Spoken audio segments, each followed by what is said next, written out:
Hoje está aqui conosco o ministro Henrique Meirelles. Bom dia, ministro. Bom dia, é um prazer enorme estar aqui com vocês, aqui com os ouvintes da Jovem Pan e também com os telespectadores. O senhor tem ali a Denise Campos de Toledo, professor Marco Antônio Villa, Vera Magalhães, Tiago Berrache.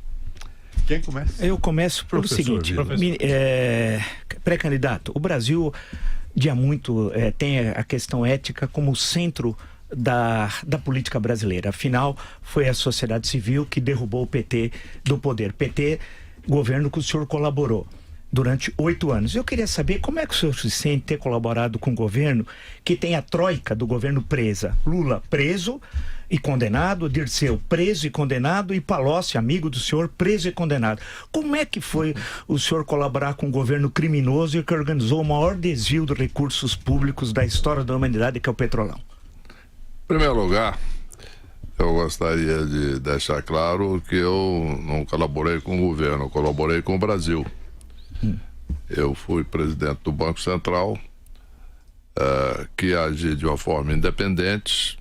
Isso foi objeto de uma concordância antes de eu entrar no governo. Quando eu fui convidado, eu coloquei como condição a total independência do Banco Central, como funciona em todos os grandes e relevantes países do mundo. O Banco Central é independente, não faz parte de governo no sentido político, não faz parte de grupo político, como eu também não era o caso. Então eu aceitei um cargo técnico de um Banco Central independente e, como tal, pude colaborar com o país.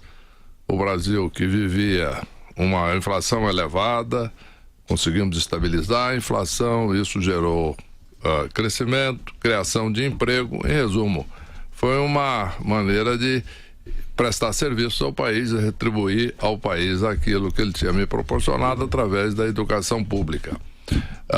Agora, o fato de que houve problemas, etc., no governo da época, isso aí não diz respeito ao Banco Central, de novo, que em qualquer país relevante é independente. Inclusive, uma das propostas que eu fiz, enquanto ainda ministro da Fazenda, agora nesse governo, foi exatamente a proposta de formalizar a independência legal do Banco Central. Em resumo, o Banco Central não deve ser um órgão político, é um órgão totalmente separado da administração que conduz uma linha de ação à política monetária independente, que foi o caso naquela oportunidade. Tanto que eu tinha disputado uma eleição na época, a única eleição na época que eu disputei, e tinha disputado inclusive por um partido adversário ao partido do então presidente. Portanto, não vejo grande problema nisso, muito pelo contrário, me orgulho muito de ter feito um trabalho independente, controlado a inflação, gerado crescimento, gerado renda e servido ao país. Ministro, sobre isso, o senhor teve esse ensaio como político em 2002, quando foi eleito deputado federal pelo PSDB de Goiás, e depois não teve mais disputas a cargos eletivos, e agora se apresenta como pré-candidato à presidência pelo MDB. Na pré-campanha, o senhor tem procurado se mostrar como alguém, como o senhor disse agora, que contribuiu para o país em diversos momentos, mas o senhor não cita o ex-presidente Lula, que está preso, e não cita o presidente Michel Temer, que é do seu partido, a cujo governo o senhor serviu até um mês atrás, e que é muito mal avaliado pelas pesquisas. Existe alguma mágica capaz de dissociar o senhor, que é pouco conhecido como político, tanto de Lula quanto de Temer, e criar uma entidade aparteada desses dois ex-presidentes, de um ex-presidente e um presidente tão controversos? Bom, em primeiro lugar, eu quero esclarecer que não é fato. Eu cito frequentemente o presidente Temer, cito frequentemente o fato de que trabalhamos juntos, trabalhamos muito bem. A administração do ministro da Fazenda é diferente da administração de um presidente do Banco Central. Porque o presidente do Banco Central é uma entidade independente, autônoma, etc. O ministro da Fazenda, não. O ministro da Fazenda conduz políticas públicas, leva propostas ao Congresso Nacional, que são propostas de governo. Como é o caso, por exemplo, do teto de gastos, da reforma, colaboramos com a reforma trabalhista, com todas as políticas fiscais e outras reformas fundamentais. Portanto, não existe esta separação. O fato, no entanto, é que eu tenho uma carreira, eu tenho um histórico de serviços prestados, eu procuro, evidentemente, mostrar todo o meu histórico, todas as minhas participações e tudo aquilo que eu fiz de colaboração, e desde quando eu deixei uma carreira que estava atingindo naquele momento o ponto máximo no exterior e voltei ao país para me candidatar, portanto, a deputado federal naquela época, em 2002, depois quando renunciei ao cargo para ir ao Banco Central. Então, tudo isso faz parte do meu histórico e temos conduzido tudo isso normalmente. E o importante é que as pessoas tenham acesso a tudo aquilo que eu já pude realizar pelo país nessas funções e agora acreditamos que podemos fazer muito mais na posição de presidência da República. Mesmo com a avaliação do governo, ministros, isso não interfere na candidatura, não prejudica o desempenho nas pesquisas, por exemplo? O senhor é o candidato do governo? Complementando aqui a pergunta do Thiago. Olha, não há dúvida de que eu participei do governo, não há dúvida que eu defendo as políticas públicas feitas por este governo, são políticas que eu participei, que eu apoio, e que são políticas muito bem sucedidas. O Brasil saiu da maior recessão da história e está crescendo. Portanto, isso tem que ser, sim, apresentado. São reformas que foram feitas, é uma administração que está mudando o país. E tudo isso tem que ser colocado com muita clareza. Agora, o que é importante é que eu estou levando uma proposta para o país, não uma proposta específica de um determinado segmento, um determinado grupo. Da mesma maneira que as políticas públicas que conduzimos em todo esse período foram políticas para beneficiar todo o país, sejam as reformas fundamentais, teto de gastos, reforma trabalhista, foram reformas visando mudar a capacidade do país de produzir mais e melhor. Agora, ministro, ministro, tecnicamente a gente sabe da necessidade do Brasil passar por um ajuste mais sério, de se ter reformas e tudo mais.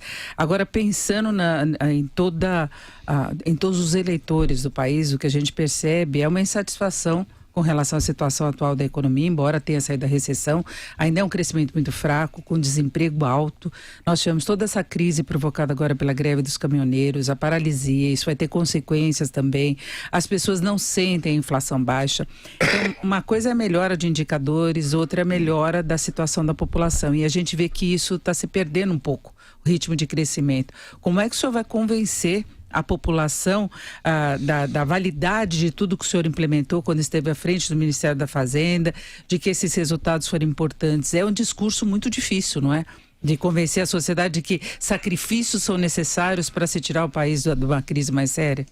Olha, a apresentação é um pouco diferente. Não é que estamos fazendo um sacrifício para tirar da crise.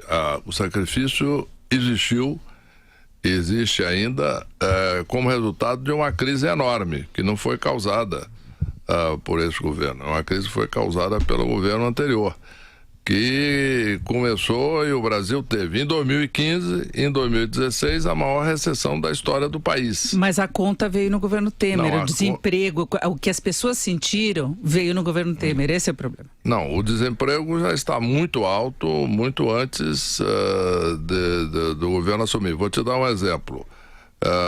Quando este governo assumiu em maio de 2016, atividade econômica nos 12 meses anteriores, o produto tinha caído mais de 5% anterior a isso.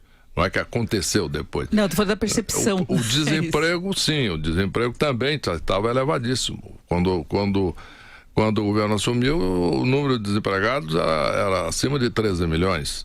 Então, tudo isso já estava ocorrendo. A inflação era 10%. O que é necessário é mostrar isso. Mostrar exatamente à população exatamente o que aconteceu antes e o que aconteceu depois. E isso, na medida em que se coloca, quando eu coloco isso com clareza, é totalmente entendido isso.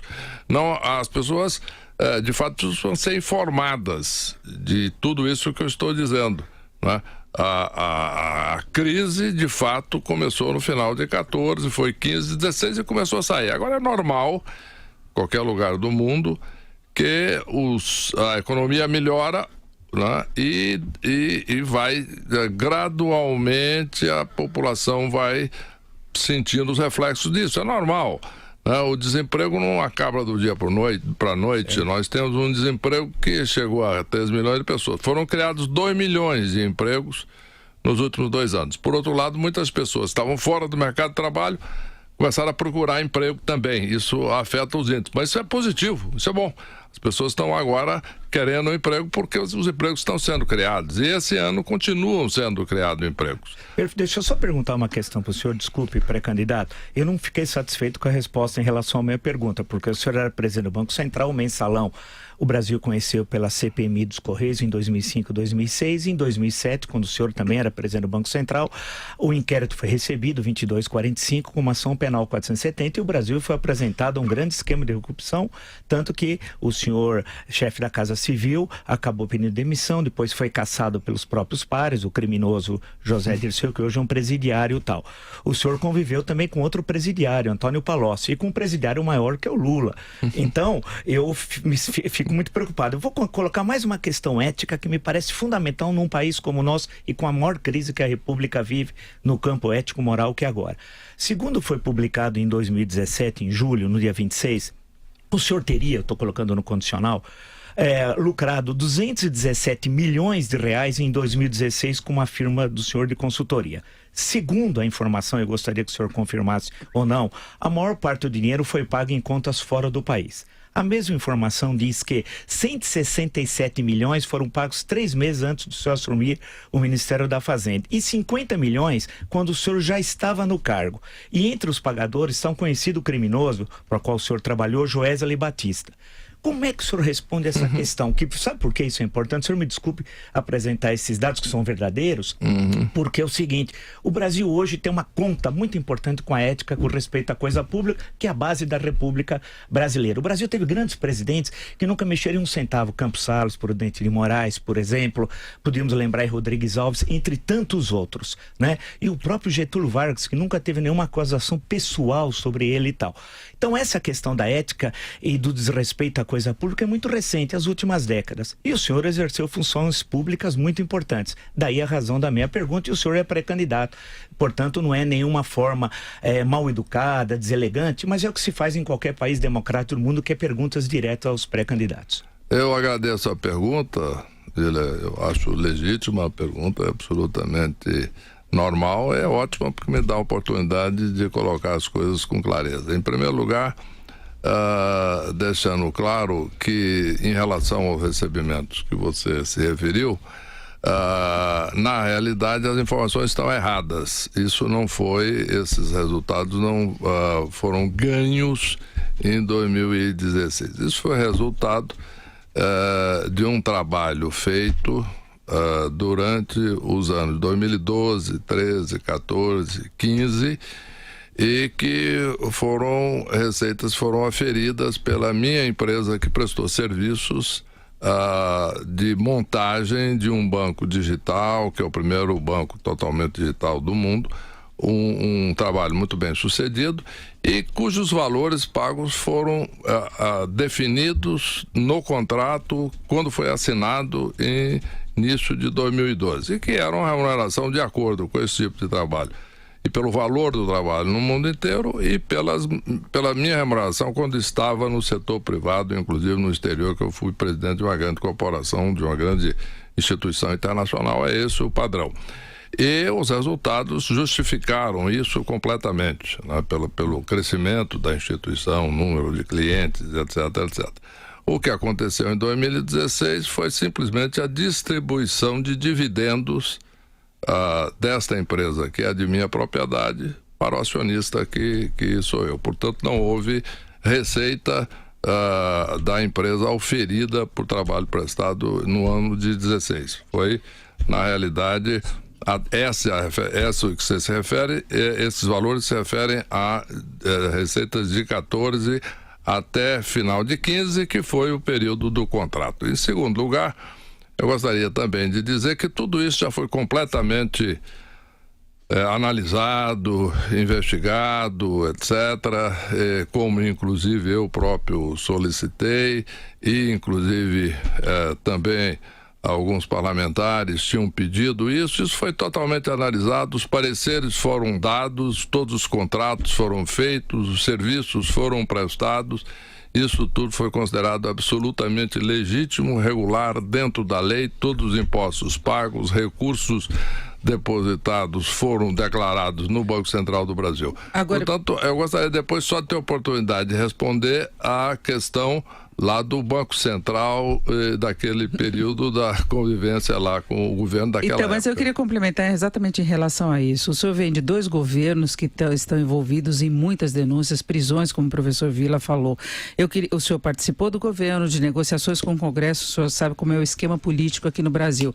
Eu queria saber que propostas o senhor teria para mudar essa relação que nós temos entre o setor público e o setor privado, entre o governo, tipo de concorrência, de administração da máquina pública, para que se tenha uma segurança de que essa situação vai mudar, porque é um histórico que não dá para negar. O seu nome vai ser muito relacionado a isso, por ter participado do governo Lula e do governo Temer, que também é alvo de denúncias, e negociações para ele continuar no cargo, as denúncias que o envolveram. O que pode acontecer nessa gestão que mude, que coloque o país numa rota diferente? Bom, em primeiro lugar, o trabalho que eu fiz, Denise, seja no Banco Central, seja no Ministério da Fazenda, foi um trabalho que teve resultados dos quais eu muito me orgulho. No Banco Central, a inflação estava elevadíssima quando eu assumi, a inflação tinha chegado a 17% ao ano, em maio de 2003, logo depois que eu assumi, e depois ela foi para a meta e ficou no intervalo de metas durante vários anos. Em resumo, conseguimos estabilizar a inflação no Brasil e, em consequência, o país cresceu, criou emprego. Este é o meu histórico, esta é a minha proposta. Quando entrei no Ministério da Fazenda também, o Brasil tinha a maior recessão da história, desemprego elevadíssimo, o produto tinha caído 5%, e quando saímos o país está crescendo, o país está gerando emprego. Como eu disse, foram gerados 2 milhões de empregos nos últimos 2 anos e neste ano, nos primeiros meses, já foram gerados mais de 200 mil empregos. Portanto, essa a história, digamos, a credencial. Com isso, eu tenho todas as condições de mostrar que temos sim condições agora de trazer. Mas como combater corrupção, Caixa 2, todos esses esquemas viciados da política brasileira, o senhor se candidatando à presidência? Porque aí não vai ser só gerenciamento da economia, vai ser gerenciamento desse toma lá da cá do Congresso, da forma como o Congresso cerca o governo para aprovação de qualquer medida. Nós sabemos que é assim que funciona. Última resposta antes do intervalo, ministro, por favor. Pois não. Pode responder. Em primeiro lugar, eu acho que a melhor política que existe na ética é o exemplo pessoal, a conduta pessoal da pessoa que está liderando o processo. E a minha conduta é inquestionável, né? Não há nenhuma margem de dúvida. Na política, ministro, desculpe, mas o senhor vai ter que prestar conta, não existe conduta inquestionável. Prestar conta sim, Vera. Uma coisa mostrar que não há nenhuma acusação, mostrar que não há nenhuma dúvida. Isto sim, mas não prestar conta de problemas que tenham ocorrido. É isso que eu estou dizendo. Quando eu chamo inquestionável é no sentido de não haver manchas, não haver problemas. Então, com isso, eu gostaria, então, de, levando isso, em primeiro lugar, dar esse exemplo. Em segundo, temos implantado várias coisas que melhoram muito a estrutura da administração. Vou dar um exemplo para você na Caixa Econômica Federal. Na Caixa Econômica Federal, aprovamos um novo estatuto no Conselho da Caixa, mudando totalmente e profissionalizando a administração da Caixa daqui para frente. Então, a partir de agora, por exemplo, o Conselho de Administração da Caixa passa a escolher os vice-presidentes. É necessário que os vice-presidentes tenham sido selecionados por uma empresa de seleção de executivos internacional chamado Headhunter, né? De reputação internacional, de histórico de fato comprovado, e que apresente candidatos com experiência, com um histórico que justifica aquele cargo, sem problemas, etc. Em resumo, é algo que já é uma mudança fundamental. E existe, inclusive, já aprovada a nova lei de governança das estatais, que já exatamente é um passo importantíssimo. Nós, inclusive, já aplicamos também na Caixa Econômica Federal e depois no Banco do Brasil. Portanto, tudo isso é uma linha de ação. Isto é, temos que institucionalizar a administração profissional, a administração ética. E se você for olhar o meu histórico, seja no Banco Central, seja no Ministério da Fazenda, você vai ver que eu tenho um histórico de escolher equipes de primeiro nível. Por exemplo, a equipe econômica que escolhi e que foi nomeada quando assumi o Ministério da Fazenda foi conhecida, inclusive, pela imprensa, chamada do time dos sonhos, o Dream Team, né? Por quê? Porque era uma equipe exatamente que tinha pessoas de primeiríssimo nível e de pessoas que tinham um nível de excelência nas suas áreas de atuação. Portanto, exatamente tendo este histórico como base e tendo esse tipo de critério é que nós vamos formar a administração do próximo governo quando assumirmos em janeiro de 2019. Agora são 9h23 aqui na Jovem Pan. Continuamos com o pré-candidato do MDB à presidência, Henrique Meirelles. E a hashtag para você participar no nosso Twitter é Meirelles na Jovem Pan. Até já. Inverno, junte já seus pontos. Padaria, drogaria, junte pontos no instante. Barzinho, lanchonete, até no restaurante. Compre pontos, ganhe pontos, vale a pena da sua empresa. Junte pontos com parceiros. Liberdade é uma beleza. Inverno, junte já seus pontos. Junte pontos usando o seu cartão de crédito no dia a dia ou comprando nos nossos parceiros. Inverno, junte já seus pontos. Ame o seu coração, coma peixe. Venha saborear no Rufinos Restaurante as deliciosas receitas preparadas com os melhores pescados e frutos do mar. Peça o peixe mediterrâneo, o salmão ao forno ou tranche de badejo. Combinação perfeita de sabor e boa saúde. Rufinos Restaurante, no Itaim, Rua Doutor Mário Ferraz 377, no Morumbi Shopping, no Espaço Gourmet. Acesse rufinos.com.br. Partiu pra cima. Chegou a hora, é agora, vamos fazer um barulho. Com esperança nos olhos e o peito cheio de orgulho. Pra levantar essa bola, levantar a cabeça. Pra voltar a sonhar, pra que o sol apareça. Partiu pra cima. Vem ser jovem com a gente vencer. Vem de coração aberto. Vem que o seu sonho está perto. Vem ser jovem, partiu pra cima. Juntos daqui pra frente, nada mais nos separa. Mesmo contra a corrente, nossa marcha não para. Nossos votos de paz, prosperidade e saúde. Mais amor, mais justiça, mais atitude. Vem ser jovem com a gente vencer. Vem de coração aberto. Vem que o seu sonho está perto. Vem ser jovem. Agora são 9h25 com o pré-candidato do MDB à presidência da República, Henrique Meirelles, aqui nos nossos estúdios. Candidato, a Vera quer perguntar sobre as pesquisas, mas eu aproveito e pergunto o seguinte: o que o senhor acha dessas especulações? As pessoas às vezes dizem que em cima da hora o MDB vai desistir da sua candidatura e o senhor pode ser vice de alguém ou tentar convencer o senhor a ser vice de alguém. O que o senhor pensa em relação a isso? Como o senhor rebate isso? O MDB fez uma pesquisa no início do ano perguntando duas coisas. Em primeiro lugar, se deveria ou não ter candidato próprio a presidente. A grande maioria respondeu que era candidato próprio dos membros do partido. E a segunda pesquisa é quem deveria ser o candidato.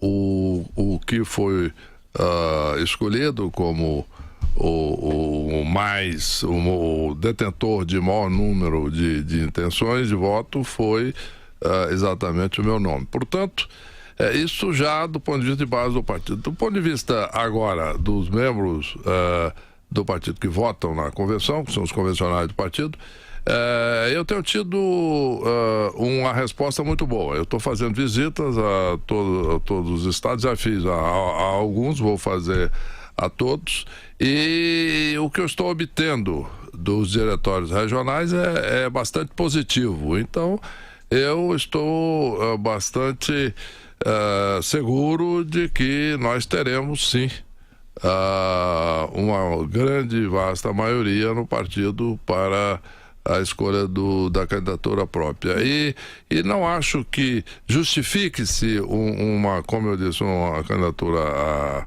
vice-presidente por um partido que está tendo uma administração de sucesso na economia, que nós temos um trabalho a mostrar, que as pesquisas qualitativas mostram que tem um potencial muito grande. Isso é que eu acho fundamental. Desculpa, mas não parece haver um certo descolamento da realidade com essas afirmações? Primeiro, o senhor é recém-chegado no PMDB, partido que tem tradição de pragmatismo nessas decisões e de olhar primeiro para os interesses dos seus caciques antes até de ter candidato próprio. Não teve candidato próprio à presidência nos últimos anos. Segundo, o senhor fala em sucesso dessa administração. O senhor tem 1% nas pesquisas, o presidente Michel Temer é mal avaliado por quase 80% da população, o índice de aprovação é de menos de 10% e, como a Denise disse, esses ganhos na economia não são perceptíveis. Não parece que o senhor está falando para uma espécie de mundo da lua, quando as pessoas estão preocupadas com segurança, com ética na política, e estão votando no Bolsonaro? Tem uma pesquisa hoje que mostra que ele chega a 25%. Enquanto os candidatos de centro estão nessa espécie de mundo da lua próprio, o Bolsonaro não está crescendo sozinho? Eu tenho a convicção que não. Vera, são dados baseados em realidade. Em primeiro lugar, no meu caso, é importante dizer que o nível de conhecimento do meu nome é muito baixo, mas que entre as pessoas que conhecem o trabalho, e as pesquisas que nós fizemos mostram isso, o número de pessoas que estão dispostas a votar é elevado. Então o importante é o nível de conhecimento. Segundo, pesquisas qualitativas que fizemos mostram que quando mostra-se os vídeos, etc., mostrando o trabalho que eu fiz, e seja no governo do então presidente Lula, seja no governo do presidente Temer, e todo o resultado disso em termos concretos e mais no meu histórico também anterior, o resultado é extremamente positivo. Inclusive surgiu desses grupos qualitativos um tema, né? Um lema, que é: quando o Brasil tem problema, chama o Meirelles. Né? Então isso surgiu de uma forma espontânea, inclusive. Desculpe, sem ser deselegante, o senhor leva isso a sério? Nesses grupos, eu não acredito nada, eu acho que é tudo para ganhar dinheiro do candidato, sabe?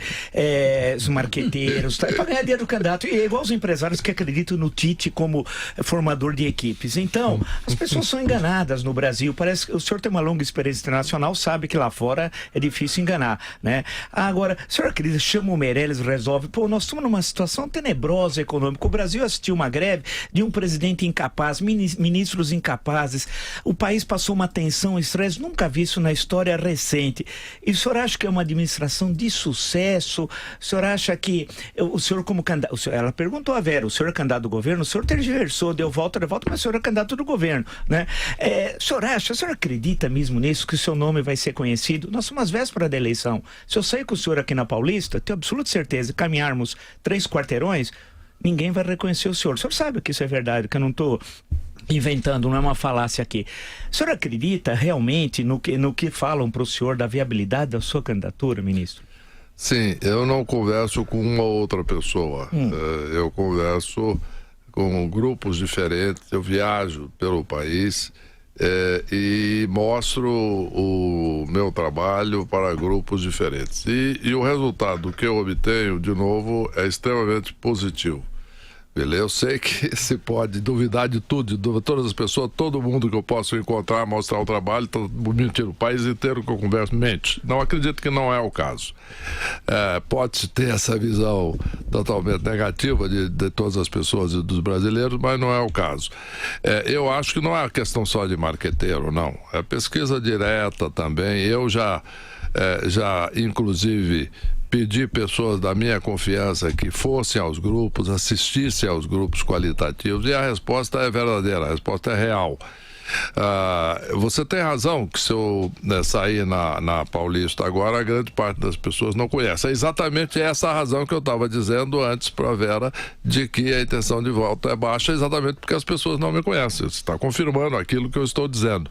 Agora, o que eu estou dizendo também é que no momento em que conhecem a minha história, e principalmente conhecer aquilo que eu realizei, seja em um governo, seja em outro governo, governos completamente diferentes, e as pessoas falam, é mesmo, isso de fato é verdade. Agora, voltando a um ponto que foi levantado antes pela Denise, é muito importante, e também pela reação das pessoas em termos da percepção de crescimento, né? Não há dúvida que existe essa percepção que vocês mencionaram, de que as pessoas não têm ainda a percepção de que o país está crescendo. Então essa visão que você mencionou um pouco, Vera, também de fora da realidade. Mas isso aí é uma questão de levar as informações. Por quê? Eu vou dar um exemplo concreto do que eu estou dizendo.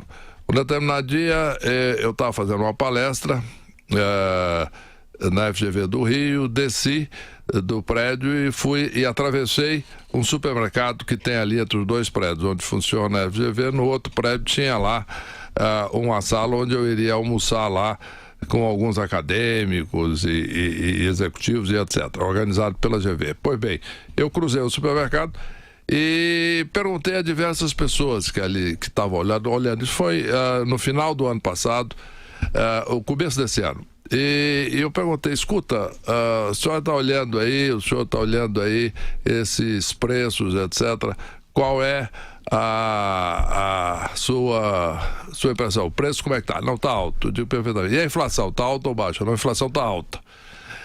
Eu digo, que coisa. Qual o preço que você se lembra desse produto aí há um ano atrás? Então a pessoa deu lá, que eu anotei e mandei verificar. Era um preço de 2 anos, de 2 anos e meio atrás. É normal isso é uma questão de percepção. Então o que eu quero dizer é o seguinte, demora um pouco de tempo. Mas a campanha é logo aí, ministro. E não se faz campanha com esse tom professoral. Campanha amassa barro, ir para a periferia, ir para os rincões do Nordeste. Me parece que o senhor tem um sonho antigo de ser presidente da República. O senhor tem capacidade de financiar a própria campanha, coisa que muitos candidatos não têm. E o senhor está se baseando nesses princípios para projetar uma campanha da presidência, sendo que a população não o conhece, como o senhor mesmo disse. A sua candidatura tende a um desejo pessoal ou a algum anseio da população que ainda vamos descobrir qual é? Eu, de novo, com todas as dúvidas que o Vila coloca sobre pesquisas em geral, mas eu conduzi pesquisas que, de novo, várias pessoas da minha confiança participaram dos grupos, olharam, observaram bem, e as pesquisas perguntavam exatamente quais são as características que se espera de um próximo presidente da República. As pessoas descreviam isso. Terminado o grupo, mostrado exatamente todos os dados históricos a meu respeito, perguntava exatamente qual eram as minhas características. E foi, nesses grupos, bastante coincidente. Em resumo, é uma questão de informação. Você tem razão, todos têm razão, que eu não sou conhecido. Agora, só para um ponto importantíssimo. Nós temos no Brasil uma característica muito interessante. Quer dizer, a legislação eleitoral agora, ela é muito restritiva e não permite a divulgação de nada disso. Portanto, isso tem que ser feito por mídia social, é muito limitado. Presença direta aí nos estados. Agora, no momento em que começa a campanha eleitoral na televisão, aí muda radicalmente. Ministro... Então aí sim eu vou mostrar tudo isso e as nossas expectativas de todos os trabalhos que fizemos e qualitativa mostra que aí a possibilidade de vitória é grande. O seu discurso não é popular, a gente querendo ou não. O senhor tem um programa econômico que não é a mim que o senhor tem que convencer, mercado financeiro, empresários a ser mais informados e tal. Agora, não é popular defender reforma da Previdência, não é popular a reforma trabalhista, não é popular o ajuste fiscal. É uma questão muito teórica, que faz parte da reestruturação da economia brasileira, mas a população, a gente percebe que tem buscado um político novo, alguém desvinculado da política antiga, o discurso populista tem dado resultado, há uma preocupação muito grande com relação à segurança, apesar das pessoas enfrentarem os efeitos da crise, ninguém tem essa percepção aí de que há necessidade de reformas, de um ajuste mais sério. Então, o seu discurso talvez não seja exatamente o que a população quer, pelo menos a grande parte da população. Não tem esse tipo de racionalidade. Olha, temos que fazer isso na economia. É distante do grande público. Eu concordo com a linguagem. Em relação à questão da linguagem, eu vou responder a isso. Eu discordo em relação a que a população quer ver os problemas resolvidos. Eu acho que a população, sim, ela não vive numa situação de ilusão ou de delírio. Não, ela vive na realidade, como sabemos. O povo vive o dia a dia, real, o Brasil real. E o fato é o seguinte, o que preocupa a preocupação, de fato, é ajuste fiscal, não é política macroeconômica, você tem toda a razão. Mas o que é de interesse e preocupa a população? Emprego, renda, inflação. E juro. Segurança. E juro. Isso é direto para o interesse da população. Isso fala diretamente. E é exatamente esta a minha linguagem quando eu converso com a população. É criação de emprego, inflação que baixou, é só uma questão de explicar e as pessoas começam a entender isso com clareza, e o efeito disso na vida das pessoas. Né? Portanto, isso é algo que é muito sólido. Quer dizer, as pessoas se preocupam, em última análise, com emprego, com renda. Mas o senhor vai ter que convencer a população que vai entregar isso. Segurança. O senhor vai ter que convencer a população que vai entregar isso. Sim, não há todos os candidatos. Né? Porque, note bem... Mas é que o senhor esteve no governo. Então sim, as pessoas vão cobrá-lo mais pelos resultados não obtidos até agora. Ótimo, mas os resultados que eu obtive são... muito bons, é meramente uma questão de evidenciar isso. O que eu quero dizer é o seguinte, você tem razão, e isso é uma vantagem que eu conto, exatamente porque eu tenho resultados para mostrar. O senhor eleito presidente, e olhando agora para a produção brasileira, o senhor conseguiria reduzir, ninguém entende mais de banco do que o senhor, no mundo. O que o senhor faria para reduzir o juro bancário para a produção brasileira? O crédito, afinal, em última análise. Olha, em primeiro lugar, é possível, sim, fazer isso, e eu já apresentei uma série de projetos que estão em andamento no Congresso Nacional, e alguns deles já avançados, que vão permitir essa redução.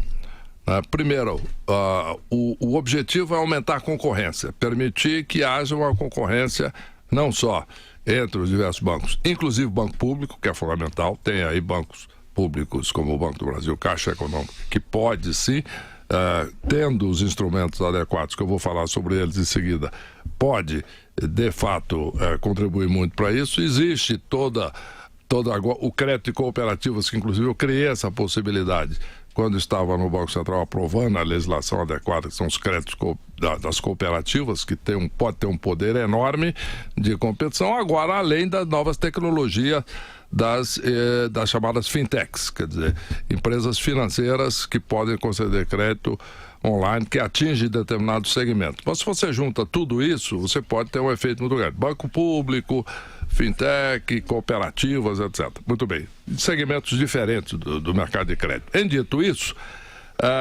o que foi feito, portanto, que eu disse? Algumas coisas para viabilizar o aumento da competição. Por exemplo, o cadastro positivo, que já foi aprovado no Senado, está no Congresso. Hoje em dia, o que acontece? Uma instituição, uma dessas instituições que eu mencionei, uma cooperativa que dá crédito para os seus cooperados, ou uma dessas novas fintechs, empresas de crédito usando tecnologia, qualquer um desse tipo, ou mesmo às vezes o banco público, não tem acesso muitas vezes à sua informação porque você é cliente de um banco que não dá o seu histórico, não fornece o seu histórico. O cadastro positivo vai obrigar esse seu cadastro estar disponível para todos os possíveis e potenciais credores e, portanto, isso deve gerar uma queda importante no spread. Outra coisa, agora você falou de crédito para produção. Empresa, a chamada duplicata eletrônica, que na realidade vai ser um registro central digital de todos os títulos recebíveis. No caso, por exemplo, a duplicata, que vai permitir que todos tenham acesso, todos os potenciais credores, analisar aquilo, a duplicata é real, é boa, não está dada em penhor a ninguém, portanto isso pode baixar fortemente o preço. Eu não vou aqui me alongar demais, que o número de propostas foram grandes. Eu citei apenas duas, uma para pessoa física e uma para pessoa jurídica. E eu quero apenas mostrar o seguinte: na medida em que todos esses projetos sejam feitos e que possa se aumentar a competição, não tem dúvida que o crédito vai baixar. A última antes do intervalo. Tá. O senhor lançou a hashtag a qual o senhor se referiu aí, Chamo Meirelles, justamente na semana em que o país entrou em colapso por conta da greve dos caminhoneiros. O governo se viu obrigado a ceder a uma série de concessões e vai pagar um preço alto por isso. Uma boa parte das conquistas de melhoras da economia às quais o senhor se referiu simplesmente escoou pelo ralo pela necessidade de dar um novo subsídio ao diesel e interferir na política de preços da Petrobras, tudo ao contrário do que o senhor propugnava na política, na economia. O senhor acha que ainda assim o governo Temer chegará ao fim, esse fim melancólico, tendo algo a mostrar na economia, ou ele terá capitulado inclusive nessa área? Olha, nós estamos falando aqui de coisas bem diferentes, tá? Mas... Não, seu sucessor, Eduardo Guardia, foi um partícipe dessa crise, inclusive foi vencido em várias questões. Você mencionou o nome do meu amigo Eduardo Guardia, ministro da Fazenda, né? Então, não, porque se o senhor estivesse lá, isso seria sua incumbência. Tudo bem. O que eu estou dizendo assim, eu não posso falar, por que eu estou brincando com isso? Porque é um assunto muito sério. Mas é que eu apenas quis enfatizar o seguinte, eu não participei das decisões, eu não estava lá. Né? Então, eu não posso ao mesmo tempo estar ou não estar. Quer dizer, enquanto eu estava lá, eu participei de todas as decisões, sei exatamente o que foi decidido, por que foi decidido, quando foi decidido. Nesse momento eu não estava lá. Então, eu não posso ficar justificando o que foi feito. Não foi feito isso por causa daquilo. O governo do seu partido, o senhor vai ser cobrado disso na campanha? O partido pode ser, ou objetivamente, eu não estava presente para aquelas decisões. Agora, o que eu acho, no entanto, em primeiro lugar, uma observação. Olhando agora de fora, né, como uma pessoa que analisa e que já foi ministro da Fazenda e etc. O que acontece? Foram, de fato, cortados alguns impostos para viabilizar essa queda do preço do diesel, mas isso não compromete o ajuste fiscal. Isso foi dentro da meta fiscal, tanto que foram propostos alguns aumentos de impostos, de um lado, aparentemente, e cortes, uma série de cortes de outras despesas, visando exatamente fazer com que a meta fiscal seja cumprida. E, portanto, isso não estraga todo o trabalho feito. Foram cortados alguns impostos, especificamente do combustível, que foi compensado por outras coisas, por cortes em outras áreas, etc, e foi dado também um subsídio à gasolina, também compensado. Portanto, isto é uma questão objetiva.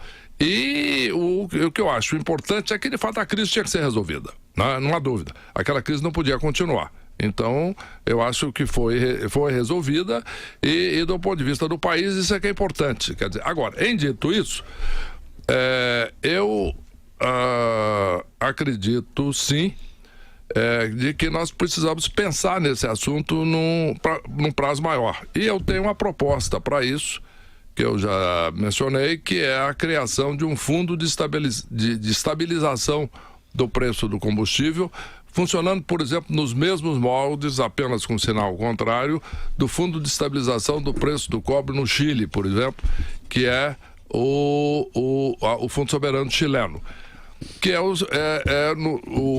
aqui seria um fundo que, quando o preço do combustível cai, os impostos poderiam aumentar, esses recursos arrecadados não seriam gastos, mas iriam para um fundo de estabilização. Quando o preço do combustível sobe, os impostos poderiam ser diminuídos automaticamente e o orçamento da União ficaria preservado pelo uso do fundo. Portanto, são propostas que eu acho que podem resolver o problema do preço dos combustíveis. Então, eu acho o seguinte, foi uma crise, a crise teve medidas de emergência, isso foi uma crise, de fato, que poderia ser muito prejudicial ao país se continuasse, tinha que ser resolvida. Agora, o importante é que nós possamos resolver esse problema à frente. E eu acredito que esse fundo de estabilização que eu estou propondo pode estabilizar o preço do combustível e resolver e prevenir eventuais crises desse tipo no futuro.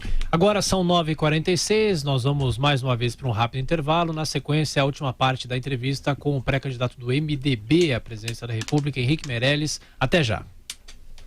O ouvinte conectado participa da programação Jovem Pan pelo WhatsApp 11 931 17 0620. Esse é o WhatsApp da Pan.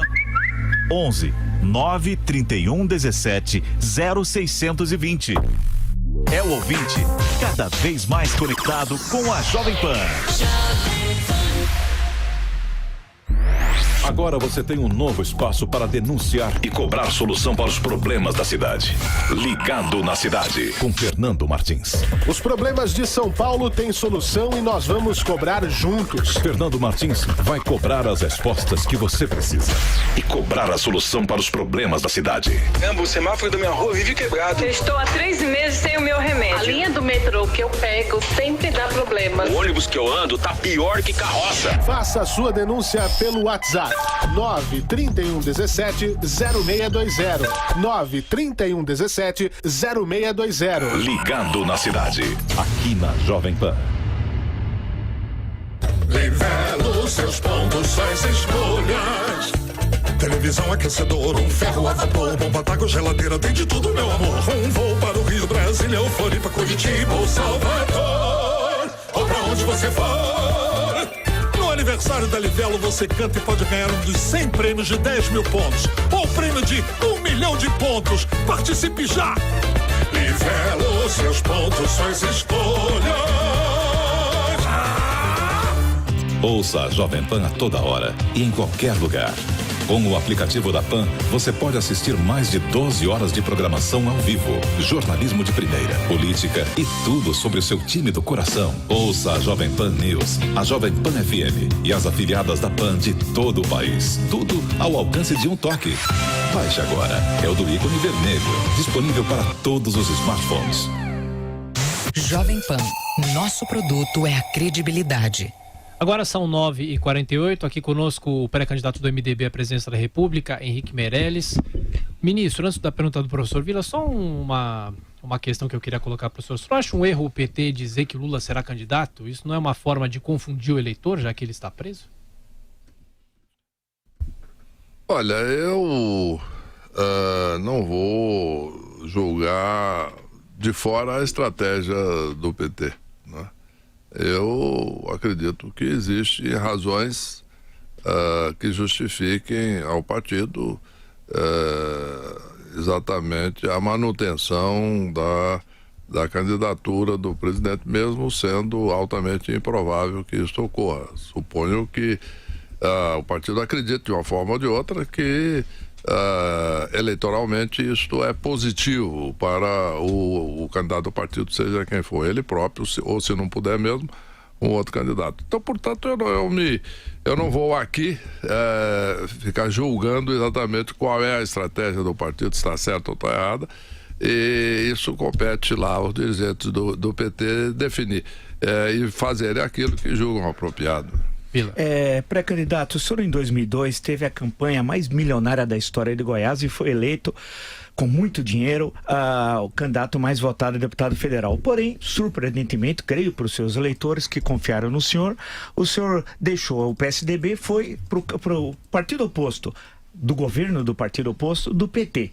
Né? O eleitor votou, o PSDB é um partido supostamente social-democrata, e o senhor foi para o PT, para o governo do PT, ficou 8 anos lá, tal, assistiu mensalão, assistiu tudo aquilo, né? As violações de sigilo bancário, Antônio Palocci, aquelas coisas terríveis que o PT fez em 13 anos e 5 meses. Aí depois acabou o governo, tal, aí o senhor foi para o PSD, que é o que, segundo o seu presidente fundador do PSD, não é um partido de direita, nem de centro, nem de esquerda, a gente não sabe o que é. É um partido que tem crise de identidade desde a sua fundação. Aí o senhor não conseguiu ser candidato a presidente pelo PSD, o senhor foi para o MDB. O MDB, a Vera, muito educada, falou que é um partido pragmático, mas é um partido da corrupção, né? Que tem caciques corruptos, tal, como Jader Barbalho, Renan Calheiros. E o senhor participou de um governo que tem ministros presos. Pô, não é fácil, hein? No governo do PT teve a troika presa, o presidente presidiário. No governo do MDB, o senhor tem ministros presos. Um deles tinha 51 milhões de reais, olha, dentro da sua própria casa, tal. O senhor Gedel Vera Lima, seu colega de ministério, tal. Outros estão presos. O presidente acusado de ter despesas pessoais pagas por o coronel Lima, que é o coronel Laranja Lima do presidente Temer. Então eu queria saber, em termos de coerência política e ideológica, é uma coisa que se exige das pessoas hoje no Brasil. Como é possível o senhor ter mudado tanto de partido, apoiado e participado de governos tão diferentes? O senhor, em termos ideológicos, ficaria onde? Em que ponto? O senhor acha normal isso? Se o senhor fosse um eleitor, votasse em mim, que eu me chamo Henrique Meirelles, sou candidato pelo PSDB, depois vou colaborar com o partido oposto. Como é essa questão ideológica para o senhor?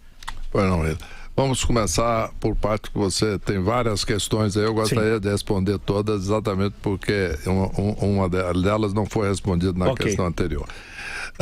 Em primeiro lugar, quando você fala exatamente das acusações, etc., e da situação de diversos líderes. Então, você mencionou aí 3 partidos, são os 3 grandes partidos brasileiros. Eu me candidatei pelo PSDB. O PSDB tem líderes acusados e líderes presos, certo? Depois eu entrei no Banco Central, que era o governo do PT, e o PT também tem a mesma coisa, líderes acusados e líderes presos. A mesma coisa, agora entrei no MDB e tal. Então, o que nós estamos olhando é o seguinte: isso é uma questão hoje do momento e da política brasileira e das instituições do judiciário brasileiro atuando, investigando, etc. Isso não é um problema de um partido ou de outro partido. Isso, você mencionou os 3 maiores partidos brasileiros. Portanto, isso é uma questão do momento do Brasil e de todo esse trabalho investigativo e que o Ministério Público e a Justiça brasileira estão fazendo nesse momento, e compete à Justiça decidir. Eu acho que temos que respeitar. A minha posição é respeitar as decisões finais da Justiça em qualquer caso. Isso é a primeira coisa. Em segundo lugar, voltando ao início da sua pergunta, quando você falou lá dos eleitores de Goiás, não é que eu fui eleito pelo PSDB e aceitei o convite do então presidente Lula para ir ao Banco Central. Agora, eu queria deixar claro o seguinte: como presidente do Banco Central, eu não participei do PT, eu não entrei no PT, não é que eu saí do PSDB e me filiei ao PT, não. Eu assumi a posição de presidente de Banco Central, de um Banco Central independente, que foi definido isso claramente nas minhas conversas e nos acordos que fizemos, e era absoluta independência que foi cumprida, que foi exercida. Portanto, é algo como funciona em qualquer país do mundo. Você vai perguntar aí o Banco Central europeu ou o Banco Central americano, japonês, chinês, qual é o partido, a ideologia do presidente do Banco Central? Não existe. O Banco Central normalmente é um órgão técnico independente. Eu fui convidado nesses termos. Em relação aos eleitores de Goiás, eu posso lhe dizer que a minha experiência na época é que os eleitores de Goiás me elegeram não para fazer uma ideologia de um partido naquela época, mas sim porque eles acreditaram na minha experiência que pudesse representar Goiás no parlamento, trazer, inclusive, investimentos para Goiás, prestar bons serviços ao país. Algo que o senhor não fez, né? Porque o senhor renunciou e nem exerceu o mandato. Eu estaria chegando lá, você me interrompeu, Desculpa. Beto. Pois não. Então, o momento em que eu aceitei o convite e fui assumir a presidência do Banco Central, toda a experiência que eu tive com os eleitores, disse que eles acharam algo extremamente positivo, quer dizer, algo que eles esperavam que eu fizesse como deputado federal, teria muito mais condições como tive de fazer como presidente do Banco Central. Isto é, estabilizar a economia, trazer crescimento, emprego, renda para a população. Então, eu senti, por parte de todos aqueles que eu conversei lá, um grande, inclusive, orgulho, né, de ter, na época, um goiano indo para o Banco Central e etc. Em resumo, eu acho que foi um movimento extremamente positivo e que eu fiz exatamente aquilo que os eleitores esperavam que eu fizesse, inclusive numa posição onde existia maiores possibilidades de executar do que na posição parlamentar. O ministro centraliza muito as suas respostas na questão econômica e o senhor estava no governo quando foi decidida a intervenção no Rio de Janeiro. Então eu queria saber se o senhor concordou na época com isso, inclusive uma grande discussão também do ponto de vista econômico, o custo disso. Agora eu queria saber qual seria o seu projeto em relação à segurança, sistema prisional. Nós não temos problema só no Rio de Janeiro, é uma grande preocupação hoje do eleitor. Então quais seriam as suas propostas em relação à segurança? Pois não, eu quero apenas, eu vou responder essa sua pergunta, mas eu quero apenas responder uma primeira parte, na realidade, da pergunta do Vila, que foi o seguinte. Eu fui presidente do Banco Central no governo do PT. O PT, como esses partidos têm também, como eu mencionei, como os demais partidos, têm líderes que estão sendo acusados em julgamento, alguns já julgados e ainda em apelação judicial. Eu acredito, como eu disse, eu respeito a posição da justiça. Agora, o importante para mim é o seguinte: como presidente do Banco Central, eu não participava de nenhuma dessas decisões de governo ou dos trabalhos do partido. Eu, como eu disse, eu era presidente de um Banco Central independente. E fiz um acordo de independência e esse acordo foi cumprido, né? E eu cumpri rigorosamente esse acordo, de ser absolutamente independente e, portanto, me orgulho desse trabalho. Eu acho que o país precisa disso, precisa de instituições que funcionem de forma independente, principalmente numa área tão crítica quanto o Banco Central, e que não participe do governo, que foi exatamente o que eu fiz naquela oportunidade. Voltando agora à pergunta aqui da Denise em relação à questão da segurança, quais são os meus planos para a segurança? Bom, eu acho que, em primeiro lugar, nós temos que fazer o básico, no seguinte aspecto. Existem estados brasileiros que já não fazem há muitos anos, por exemplo, concurso público para policiais. Então, os efetivos de muitos estados estão, na realidade, muito menores do que o necessário.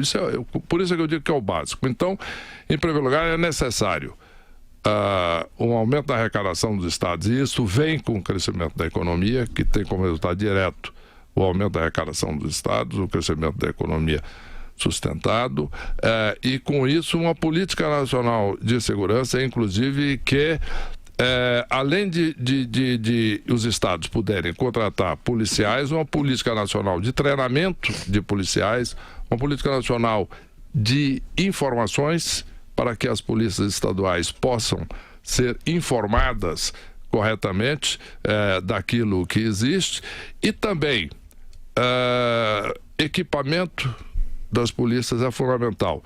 Quer dizer, então, em primeiro lugar, precisa ter policial em número suficiente. Segundo, precisam estar equipados. As polícias precisam estar equipadas, as polícias. Por quê? Porque existem casos, fotografias que se viu muito, por exemplo, naquelas épocas, da época de maior crise, de um número muito grande de viaturas paradas e inutilizadas nos estacionamentos, etc. Então, tem que resolver tudo isso, armamento e, finalmente, para que tudo isso funcione, eu acho que temos que ter acordo, sim, com os países vizinhos, visando a prevenção ao contrabando, além de policiamento de fronteira feita pelo Brasil, que é um trabalho que devemos reconhecer que não é simples, porque nós temos uma fronteira enorme, é uma grandeza do Brasil, nossa extensão territorial, mas isso gera uma fronteira enorme. Então, temos que reforçar exatamente esse policiamento de fronteira, mas também acordos diplomáticos com os países vizinhos, como outros países já fizeram, visando prevenir todo esse contrabando de entrada de armamento, etc. no Brasil. Ministro, nosso tempo já terminou, o José Val vai fazer o encerramento. Eu só queria dar um recado. Na quinta-feira teremos aqui Marina Silva, na sexta o candidato Álvaro Dias, na semana que vem João Amoedo e Geraldo Alckmin. Só falta a confirmação ainda de Ciro Gomes, que até agora não nos deu resposta ao pedido da nossa entrevista. José Val.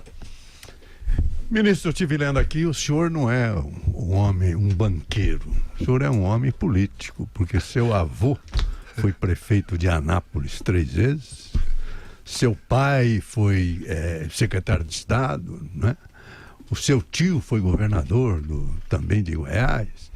E o senhor, quando eleito, teve a maior votação do Estado, na época, segundo está constando da sua biografia. Mas o senhor sentiu aqui que o senhor vive numa estratosfera. Pelas perguntas, nós queremos que o senhor desça. O senhor leva daqui uma... Até porque, ministro, seria bom o senhor ouvir o Chico Buarque, que tem mais samba no chão do que na lua, e no homem que trabalha e no som que vem da rua. O senhor sai daqui com a expectativa de que vai criar um slogan ou chama Meirelles é o tom? Não, olha aqui. Como eu disse... O Chama Meirelles, ele surgiu espontaneamente dos grupos, ele não foi a criação de nenhum marqueteiro ou de nenhum especialista. E você tem toda a razão, e o Chico Buarque também. Né? O samba está no chão, está na rua, e é exatamente por isso que eu estou nessa agenda intensa de viagens. Você contou muito bem. Eu na realidade comecei a primeira experiência quando eu comecei a exercer uma atividade política, eu tinha 14 anos de idade, né? E foi o período de mais intensidade política da minha vida, dos 14 até os 18 anos.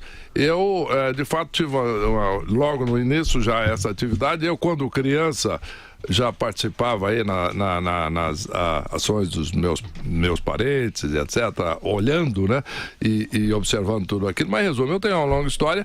Você mencionou a minha campanha em Goiás, foi uma campanha, de fato, com uma experiência riquíssima para mim, que eu tive voto no estado inteiro, etc. E eu acredito que agora uma experiência melhor será agora como candidato a presidente da República, como estamos visitando o Brasil inteiro e conversando com essas pessoas que você está se referindo, que não está aqui nessa estratosfera aqui onde nós estamos no momento, mas que é exatamente o Brasil real.